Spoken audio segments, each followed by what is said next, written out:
And in today's worm workshop, working with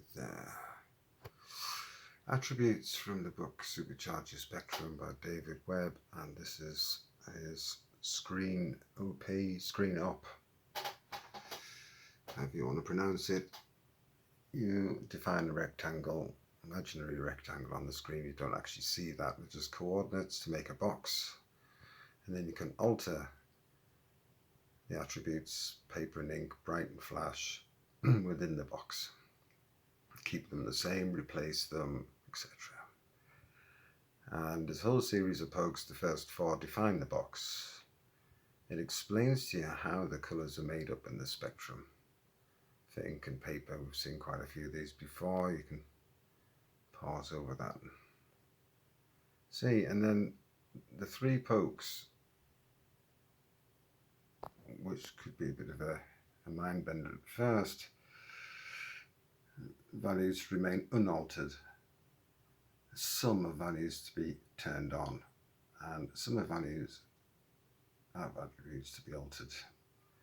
But it does say it can do 4 separate operations with 3 pokes. But it goes on to say that, and you have to really read the book to get all this in, that sometimes you have to use the first and third poke together to get it to work. And it goes in the hex listing. So I put the assembly together and it's loaded into here. And I'm just running a little simple program where printing all the colours apart from black, little ampersand to represent a man, and all the primary colours we've got. And then we're going to dive into the ScreenOp thing, and it's going to do 2 steps. It's going to read 2 data blocks, but each data line has 7 entries in it, which you'll see there. It's reading the box coordinates first, set them up, then the 3 pokes to follow, and that does the pokes, and then we're saying trigger it off. There was a pause in there for testing purposes, and I put this border control in for the test we're about to do. Now we're on a black screen, black background, black border, and all the colours blue through to white are printed on the screen. And what we're going to do here is flash the background and the border to white and then back to black again. But make sure that we keep all of our original inks on the screen. So in the first data line, ignore the first 4 entries because they define the box. It's the last 3.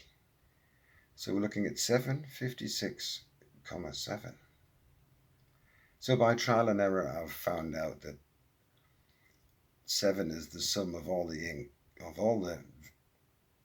ink combinations you can have, and I put them either side of 56. And 56 will turn the paper white. If you add 7 to it, you get 43. Is that correct? And that will change it again. And that will include all the ink to be changed, which you don't want. You want to preserve the ink, so that's why it's 56. So in the second data line, done the box coordinates, and we're still preserving all the ink colours that we want to keep, and then we've returned the paper to 0. Don't bother with bright and flash. In my games, you know, if you want it brighter, turn up the brightness for Christ's sake. So what I'm attempting to do is, when you see the demo, let's run that now. I put a pause 0, 1 just to hold it off. So there's all your little men in the different colours. Just adjust my camera. And so if we're playing Worms, imagine just set like in a real life explosion, flashbang goes off and there's a blinding flash for a moment, and then you see the explosion, don't you? So I'm attempting to flash the background only and leave all the ink as it is. So here we go, I'm going to press the button. Oof. Have your picture taken. I'll just Run that again, we'll get, my camera's crap, it keeps going out of focus and stuff. We're just doing a paper thing, you don't need graphical detail. Let's watch that screen flash. Okay.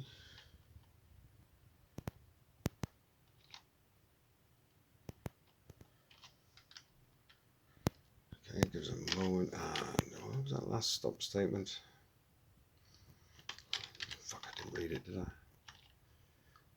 251, so we'll go to 251, just run it again.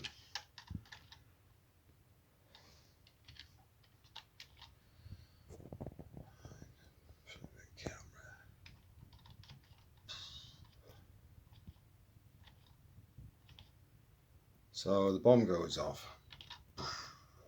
and then you'll see the white corona of the explosion. So it's you'll see the corona flash, corona, then it burns through yellow to red and out to black bush. You need to retain your colours, otherwise you'll lose them. I have it like that so I can just freak everybody's eyes when the bomb goes off. Well, that's all for now. That's how you preserve your inks with David Webb's ScreenOp. Sorry about the crap camera, but you know how it is on a budget.